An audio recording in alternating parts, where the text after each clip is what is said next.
today's video, we're going to review healthcare provider BLS for the adult victim. So let's take a look and see what those skills look like, shall we? First, establish unresponsiveness. Next, look for breathing. We're just looking at the patient's chest for about 5 seconds to see if they're breathing. If they're not breathing, call a code. Get some help coming. Next step, check for a carotid pulse, but remember, spend no more than 10 seconds checking for that pulse. Next, begin chest compressions. We're going to do our compressions at a rate of at least 100, at a compression to ventilation ratio of 30:2. And we're going to get the AED or the defibrillator on the patient as quickly as we can. So let's take a peek and see what that looks like, shall we? Doctor! Yes. They just dropped this man off outside the ER. Well, let's see. He's unresponsive. We'll look for breathing for 5 seconds. This man is not breathing. Nurse, call a code.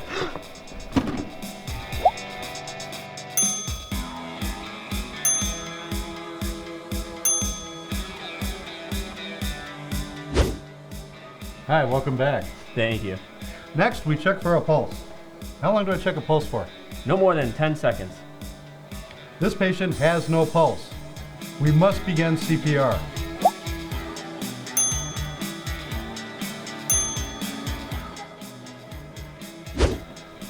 Nurse, I've started chest compressions. Hey, get me an AED or a defibrillator right now. What is my compression to ventilation ratio? Doctor, we're gonna give 30 compressions to 2 breaths. 30 compressions to 2 breaths. How far into the chest should I be pushing on this guy? 2 inches. 2 inches. What's my rate of compressions? I don't know what I'm doing. At least 100 a minute. At least 100 a minute. And 30.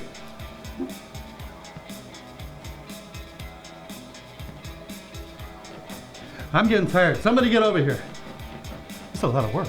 Yeah.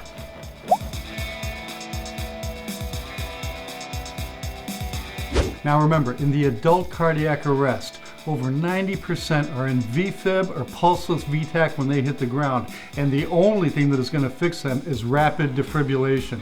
CPR in the adult cardiac arrest is a by-time maneuver only. It helps to keep the patient in VFib so we can shock them. But again, we need to shock them as quickly as we can. So get that AED and get it on the patient. Nurse, where the hell is that AED? The AED's here now. Hand me those shears. Let me get this guy's shirt off.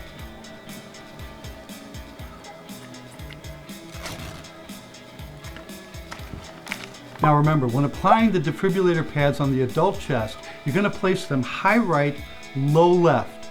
High right, low left, for a couple of reasons. One, most implanted devices, implanted defibrillator or pacemaker, are placed under the patient's left clavicle.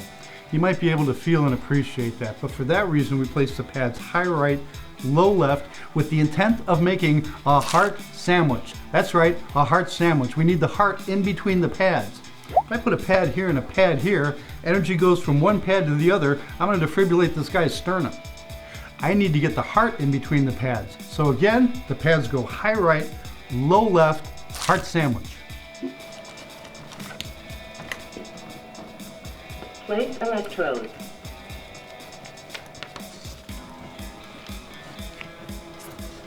Place electrode.